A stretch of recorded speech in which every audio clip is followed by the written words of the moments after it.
ഒരു 10 ദിവസം ലീവ് ഉണ്ടെങ്കിൽ വളരെ മനോഹരമായിട്ട് ചെയ്യും. ഇനി കുറച്ച് കഴിഞ്ഞാൽ അതൊന്നും പറ്റിയില്ല എന്ന് വരും. അതുകൊണ്ട് ഇപ്പോൾ പോയിക്കോളി ഇൻഷാ അല്ലാഹ്. ചെയ്യാത്തവരൊക്കെ എന്ത് ചെയ്യുക, ഒന്ന് ഉംറക്ക് ബുക്ക് ചെയ്യുക. ഇവിടെ സെന്ററിലോ ഉസ്താദ്മാരെ കൂടെ പറഞ്ഞിട്ട് എന്ത് ചെയ്യുക, ഒരു ഉംറക്ക് ചെയ്യുക ഇൻഷാ അല്ലാഹ്. അള്ളാഹു തൗഫീഖ് ചെയ്യട്ടെ.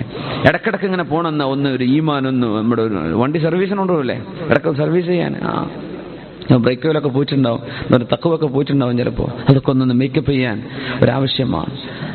അള്ളാഹുവിന്റെ കഅബ ഇങ്ങനെ കാണുമ്പോൾ ഇബ്രാഹിം നബി അലൈഹി സ്വലാം നടന്നുപോയ സ്ഥലം, അഷ്റഫുൽ ഖൽഖ് സ്വല്ലല്ലാഹു അലൈഹി വസല്ലം സ്വഹാബത്തിന്റെ കൂടെ ചെയ്ത തവ എത്ര മുഅ്മിനീങ്ങളാണ്.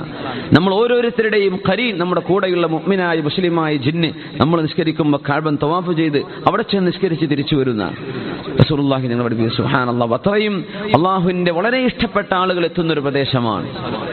ആ ഒരു സ്ഥലത്തൊക്കെ പോകുമ്പോൾ ഒരുപാട് പോസിറ്റീവ് എനർജി നമുക്ക് ലഭിക്കും, ഒരുപാട് പോസിറ്റീവ് എനർജി. അപ്പോ ഹജ്ജും ഉംറയും മഖബൂലും മബ്റൂറുമാവുക, അള്ളാഹു സ്വീകരിക്കുമാറാകട്ടെ. അവിടെ പോയിട്ട് ഫോട്ടോ എടുക്കാൻ നിൽക്കരുത്. ഞാൻ ഒന്നുകൂടെ പറയാണ്, ആവർത്തിച്ച് പറയാം, ദയവ് ചെയ്ത് മൊബൈലൊക്കെ റൂമിൽ വെച്ചിട്ട് പോകും. അവിടെ ഇനി ലോസ്റ്റ് ആയാലും ഒരു കുഴപ്പമില്ല. അവിടെ കിടന്ന് മരിക്കുകയാണെങ്കിൽ എന്താ പ്രശ്നം? സുബ്ഹാനല്ലാഹ്. അവിടെ ഇപ്പോൾ വൈഫൈ ഒക്കെ ഫ്രീ ആണെന്ന് പറഞ്ഞു മസ്ജിദുൽ ഹറാമിൽ. ആളുകൾ മുഴുവൻ സ്കൈപ്പില്ല, സുബ്ഹാനല്ലാഹ്, വാട്സപ്പിലും ഫേസ്ബുക്കിലൊക്കെയാണ്. എന്നിട്ട് തവാഫ് ചെയ്യുമ്പോൾ ഇങ്ങനെ ഫോട്ടോ എടുത്ത് നടക്കുക. കഅബത്തുമ്പോൾ തൊടുമ്പോൾ ഒരു ഫോട്ടോ, ഹജറുൽ അസ്വദ് മുത്താൻ കിട്ടുന്നുണ്ടോ ഇല്ലേ എന്നൊരു ഫോട്ടോ, മഖാം ഇബ്രാഹിമിന് മുമ്പിൽ നിൽക്കുമ്പോൾ ഫോട്ടോ. ഇപ്പൊ ആകെ എന്റെ ചിന്ത എന്താ, ഞാൻ ചെയ്യണം മറ്റോട് കണ്ടോട്ടെ. അവിടെ അതൊക്കെ ഒഴിവാക്കണ്ടേ? ഇത് ഇബ്ലീസാണ്, പിശാച്ചാണത്. ദയവ് ചെയ്ത് ആ ഫോട്ടോ എടുക്കണേ, അള്ളാഹിന്റെ പള്ളിയിൽ പോന്നിട്ടൊക്കെ ഫോട്ടോ എടുക്കണം. എന്തൊക്കെയാണ് അതൊക്കെ? എന്തൊരു മോശമാണത്. അവിടെ ആൾക്കാർ ചെയ്യുന്നതൊക്കെ നമുക്ക് ഹലാലെന്ന് പറയാൻ പറ്റുമോ? ആൾക്കാർ ചെയ്യുന്നുണ്ട്, വിവരമില്ലാത്തവരൊക്കെ വരും. അവിടെ വിവരമില്ലാത്ത കുറെ ആൾക്കാർ വരുന്നുണ്ടാവും. അതൊന്നും നമുക്ക് ചെയ്യാൻ പാടില്ല. ദയവ് ചെയ്തിട്ട് നമ്മുടെ കേരളീയരായ മുസ്ലിമീങ്ങളെ കുറച്ചൊക്കെ അവബോധമുള്ള ആളുകളാണ്, ബോധമുള്ള ആൾക്കാരാണ്. പ്രത്യേകിച്ച് റൗദ ഷരീഫിൽ മസ്ജിദ് നബിയിൽ ഹബീബായ തങ്ങളുടെ റൗദയിലേക്ക് എന്നിട്ട് സെൽഫി അടിക്കുക, അവന്റെ ബാക്ക് നബി തങ്ങൾക്ക്, എന്നിട്ട് അവൻ സെൽഫി അടിക്കുക. എന്തൊരു അനാദരവാണ് ചെയ്യുന്നത്. തങ്ങളുടെ മുഖം അവന്റെ മുമ്പിലേക്ക്, അവൻ തങ്ങൾക്ക് ബാക്കായിട്ട് നിൽക്കുക, എന്നിട്ട് അവൻ സെൽഫി. ഞാൻ റൗദന്റെ എന്ത് റൗദാണ് കിട്ടിയത്, അവൻ എന്താ കിട്ടിയത്? ഇതൊക്കെ അനാദരവാണ്. അതാ ഒരൊറ്റ പോക്കിൽ ഒരുപക്ഷെ അവന്റെ ഈമാൻ നഷ്ടപ്പെട്ടേക്കും. അങ്ങനെയാണ്. അനാദരവ് കാണിച്ചു കഴിഞ്ഞാൽ അവിടെ കിട്ടുന്ന മഹത്വം പോലെയല്ല, വലിയ നഷ്ടം സംഭവിച്ചേക്കും. ചിലപ്പോൾ വലിയ വലിയ പരാജയങ്ങൾക്ക് കാരണം അള്ളാഹിന്റെ പള്ളിയിൽ നിന്ന് ഫോൺ ചെയ്തായിരിക്കും. ചിലപ്പോൾ അള്ളാഹുവിന്റെ പള്ളികളിൽ അനാവശ്യമായ കാര്യങ്ങൾ സംസാരിച്ചുകൂടാ, അനാവശ്യമായ വിഷയങ്ങൾ ചർച്ച ചെയ്തുകൂടാ. മസ്ജിദുൽ ഹറാം നമ്മുടെ ഇവിടുത്തെ പള്ളി തന്നെ. ഒരാൾ ചോദിച്ചു, അങ്ങനെ ഇപ്പോൾ നിസ്കാരം കഴിയുമ്പോൾ എൻ്റെ അടുത്ത് കുറെ ആൾക്കാർ വന്ന് ചോദിക്കാറുണ്ട്, ദുആ ചെയ്യാനോ അല്ലെങ്കിൽ എന്തെങ്കിലും മസല എന്ന കാര്യങ്ങളൊക്കെ ചോദിച്ചു പോകാറുണ്ട്. എന്നല്ല, നാട്ടുവർത്താനം പള്ളി പറയാൻ പറ്റില്ല. നമുക്ക് എന്നോട് വന്ന് പറയും ചെയ്യരുത്, ഞാനത് കേൾക്കൂല, നമ്മൾ പറയാനും പാടില്ല. ദുആ ചെയ്യണം, അല്ലെങ്കിൽ എന്തെങ്കിലും സംശയം ചോദിക്കുകയാണ്, അതൊക്കെ പള്ളിയിൽ ഇൽമുമായി ബന്ധപ്പെട്ട, അള്ളാഹുമായി ബന്ധപ്പെട്ട ചർച്ചകളാവാം. അല്ലാത്തതൊന്നും പള്ളിയിൽ പറ്റൂലല്ലോ. അപ്പം അങ്ങനെ ഒരാൾ ചോദിച്ചു, അങ്ങനെ നന്നായ ചോദ്യം. കഴിഞ്ഞ ക്ലാസ് കഴിഞ്ഞ് പോകുമ്പോഴാണ്, ഉസ്താദെ പള്ളിയിൽ ഉസ്താദിനോട് ആൾക്കാർ സംസാരിക്കുന്നുണ്ടല്ലോ, അപ്പം നിങ്ങൾ മുമ്പ് അങ്ങനെ പറഞ്ഞിട്ടുണ്ടല്ലോ. നല്ല ചോദ്യമാണ്, അൽഹംദുലില്ലാ. അങ്ങനെ ചോദിക്കണം, എന്നോടൊന്ന് ചോദിച്ചാൽ പോരെ? അതിന് അൽഹംദുലില്ലാ അല്ലേ, അതല്ലേ മുമ്പ് നല്ലത്. ഞാൻ പറഞ്ഞു.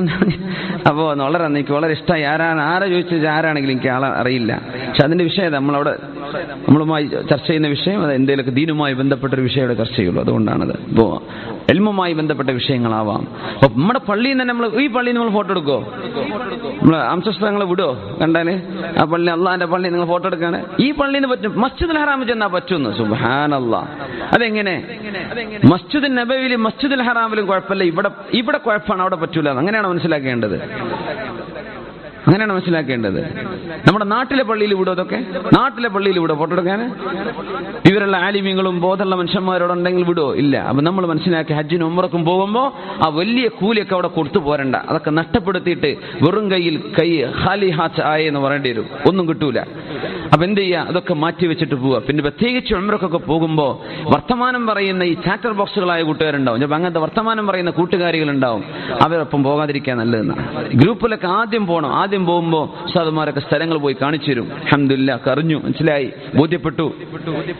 ഒറ്റയ്ക്ക് പോകാൻ കഴിയുമെങ്കിൽ നിങ്ങളും ഭാര്യയും കുട്ടികളും മാത്രം, അല്ലെങ്കിൽ 3 പേര്, മിനിമം 3 പേരുണ്ടാകുന്ന സുന്നത്താണ് പോവുക. വലിയൊരു സംഘത്തോടാവുമ്പോൾ നീ മറ്റു കണ്ടോ, ഞാൻ അവിടെ കണ്ടു ഒരാളെ, ഞാൻ ഇവിടെ സംഭവം കണ്ടു, എന്താ കഥ പറയാനാ പിന്നെ നേരം ഉണ്ടാവുള്ളൂ.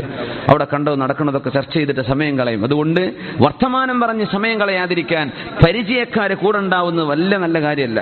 നല്ലോണം വർത്താനം പറയണം. വർത്താനക്കാരാണെങ്കിൽ, അള്ളാഹുവിനെ പേടിക്കുന്ന നല്ല കാര്യങ്ങൾ ചർച്ച ചെയ്യുന്നവരെ പഠിപ്പിക്കുന്നതാണെങ്കിൽ അൽഹംദുലില്ലാഹ് അവരുടെ കൂടെ കൂടിയേക്കാം. അല്ലാതെങ്കിൽ നമുക്ക് ഇഖ്ലാസും നമ്മുടെ മനസ്സിൽ തഖ്വയും അള്ളാഹുവിനോട് നല്ല ചിന്തയും, മനസ്സുകൊണ്ട് കരയാനും ഖൽബ് കൊണ്ട് കരയാനും കണ്ണ് കരയാനും അവിടെ ചെന്ന് കഴുകി ശുദ്ധിയാക്കണം, അതിനവിടെ പോകുന്നത്. അതുകൊണ്ട് അത് ഫോട്ടോ എടുത്തിട്ടും വീഡിയോ പകർത്തിയിട്ടും നഷ്ടപ്പെടുത്തരുത്. അനാദരവാണ്, ചെയ്തു പോകരുത്. അള്ളാഹുവിന്റെ പള്ളിയാണത്. വളരെ സങ്കടപ്പെടുന്നൊരു വിഷയം. ഇപ്പോ മസ്ജിദ് സുബ്ഹാനല്ലാഹ് റൗള ഷരീഫിലേക്ക് കടക്കുന്ന സമയത്ത് അല്ലേ, ആ ഒരു പച്ച കാർപ്പറ്റുള്ള സ്വർഗത്തിന്റെ കഷ്ണമാണ് എന്ന് തങ്ങൾ പറഞ്ഞ സ്ഥലം റൗളത്തും മിൻ റിയാദിൽ ജന്ന, ആ ഒരു മഹത്തായ സ്ഥലത്ത് 2 രൂപയുടെ ചെരുപ്പും വെച്ചിട്ട് ചെരുപ്പ് മുമ്പിൽ അതിമ സുജൂദ് ചെയ്യാം. എന്തൊരു കഷ്ടാണത്! ആ ഒരു 2 രൂപയുടെ ചെരുപ്പാണോ അള്ളാഹുവിന്റെ റസൂലിന്റെ മുമ്പിൽ കൊണ്ടുവന്ന് വെക്കണത്?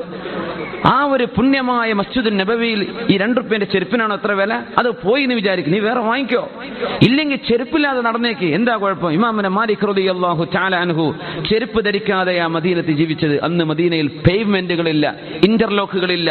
ആ കാലത്ത് കല്ലിലൂടെ ചെരുപ്പില്ലാതെ നടന്ന മഹാനാണ് മാലിക് ഇബ്നു അനസ് റളിയല്ലാഹു തആല. എന്റെ അള്ളാഹുവിന്റെ റസൂൽ അവിടെ മണ്ണിന്റെ അടിയിൽ കിടക്കുമ്പോൾ ഞാൻ ആ ചെരുപ്പിട്ട് നബി നിൽക്കുന്നതിന്റെ പ്രതലത്തിന്റെ മേലല്ലേ ഞാൻ നിൽക്കുന്നത്, ഞാൻ നിൽക്കുന്നത് ശരിയല്ലല്ലോ എന്ന അങ്ങേയറ്റത്തെ ബഹുമാനം മനസ്സിൽ കണ്ട ആളാണ് മാലിക്കി മദ്ഹബിന്റെ ഇമാം മഹാനായ മാലിക് ഇബ്നു അനസ് റളിയല്ലാഹു തആല. ചെരുപ്പില്ലാതെ അങ്ങ് പോന്നേക്കും, കുഴപ്പമില്ല. ആ ചെരുപ്പം പിടിച്ച്, അഴുക്കുള്ള ചെരുപ്പം പിടിച്ചിട്ടേ അള്ളാഹുവിന്റെ റസൂലിന്റെ പള്ളിയുടെ സ്വർഗത്തിന്റെ കഷ്ണം എന്ന് പറയുന്ന സ്ഥലത്ത് ചെരുപ്പം പിടിച്ച് തിരക്കാൻ വരരുത്. അതൊക്കെ എവിടെയെങ്കിലും കൊണ്ട് എറിഞ്ഞിട്ട് വരും. അതൊന്നും പള്ളിയിലേക്ക് കടത്തല്ലേ. ദയവ് ചെയ്ത് നമ്മളിത് മനസ്സിലാക്കി. ഇത് ലോകത്ത് നിന്ന് വരുന്ന എല്ലാവർക്കും പറഞ്ഞു കൊടുക്കാൻ പറ്റിയേക്കണമെന്നില്ല. നമ്മളിത് ചെയ്യരുത്. മുസ്ലിമീങ്ങളായ ആളുകൾ, ബോധമുള്ളവർ, പ്രത്യേകിച്ച് മലയാളികളായ ആളുകൾ, കുറച്ചൊക്കെ അവബോധമുള്ള ആളുകളാണ് നമ്മൾ മനസ്സിലാക്കല്. നമ്മളിത് ചെയ്യരുത്. ചെരുപ്പൊക്കെ എവിടെയെങ്കിലും ദൂരെ കൊണ്ടുപോയി വെച്ച് പള്ളിയിലേക്ക് അത് കടത്തരുത്. ഒരു പക്ഷെ അവിടെ സൗകര്യം ചെയ്തേക്കും, വിലപിടിപ്പുള്ള ചെരുപ്പമായി വരുന്നവരുണ്ടാവും, ഒരു വെച്ചോട്ടെ. പക്ഷെ നമ്മൾ എന്ത് ചെയ്യരുത്, ചെയ്യരുത്. ഏറ്റവും നല്ലത് അതിന് വെക്കാനുള്ള ഡെസിഗ്നേറ്റഡ് ഏരിയ ഉണ്ടെങ്കിൽ അവിടെ വെക്കുക, ഇല്ലേ പുറത്ത് വെക്കുക എന്നല്ലാതെ നിസ്കരിക്കാൻ പോകുന്നിടത്ത് സൊഫിന്റെ ഇടയിൽ ആ റൗള ഷരീഫിന്റെ മുമ്പിലെ കൊണ്ടുപോയിട്ട് അവിടെ നിന്ന് വെക്കലിൻ ദയവ് ചെയ്തിട്ട്. ഹജ്ജുഹു ഉംറതുഹു, ഒരു മനുഷ്യന്റെ ഹജ്ജും ഉംറയും ഓടി വന്ന് നാളെ രക്ഷപ്പെടുത്തും എന്ന് റസൂലുള്ളാഹി സ്വല്ലല്ലാഹു അലൈഹി വസല്ലം. ദുൽമത്തിൽ നിന്ന്, ഇരുട്ടിൽ നിന്ന് രക്ഷപ്പെടുത്തും, വെളിച്ചത്തിലേക്ക് അള്ളാഹു നമുക്ക് വെളിച്ചം നൽകുമാറാകട്ടെ.